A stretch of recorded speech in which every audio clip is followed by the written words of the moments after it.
మీరు కూడా రోజంతా డెస్క్ జాబ్లో బిజీగా ఉన్నారా? అలానే నెక్ పెయిన్తో చాలా బాధపడుతున్నారా? రోజంతా ఫోన్ వాడడం మీకు చాలా అలవాట? అయితే ఈ వీడియో మీకోసం. అందరికీ నమస్కారం అండి. నేను మీ doctor Sai Ganesh, Harsha multi speciality hospital orthopaedic specialist అండి. సో రోజంతా ఈ డెస్క్ జాబ్ చేసే వాళ్ళకి కొన్ని సింపుల్ ప్రికాషన్స్ చెప్తానండి.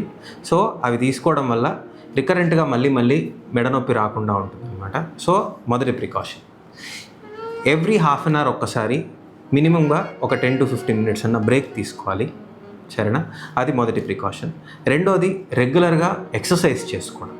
రెగ్యులర్గా ఎక్సర్సైజెస్ రోజు మార్నింగ్ ఒకసారి, ఈవినింగ్ ఒకసారి ఆ విధంగా చేసుకోవడం వల్ల మెడలో కొంచెం స్ట్రెంత్ పెరిగి ఈ సిమ్టమ్స్ మళ్ళా రాకుండా ఉంటాయండి.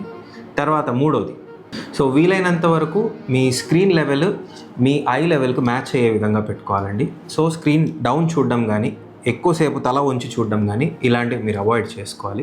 ఈ విధంగా అవాయిడ్ చేసుకోవడం వల్ల, ఈ డెస్క్ జాబ్ ప్రికాషన్స్ మీరు తీసుకోవడం వల్ల మీకు నెక్ పెయిన్ త్వరగా రాకుండా ఉంటుంది. అలాగే వచ్చిన వాళ్ళకి త్వరగా సిమ్టమాటిక్గా రిలీఫ్ దొరుకుతుంది. తర్వాత ఇప్పుడు ఈ మధ్య కామన్గా వాడేది సపోర్ట్స్ కొన్ని వాడుతున్నారండి. నెక్ సపోర్ట్స్, తర్వాత బ్యాక్ సపోర్ట్స్, ఇట్లాంటివన్నీ. ఇవన్నీ మంచిది కాదు, అంత మంచిది కాదు. They limit your motion. So try to improve the motion rather than limiting your motion. Thank you.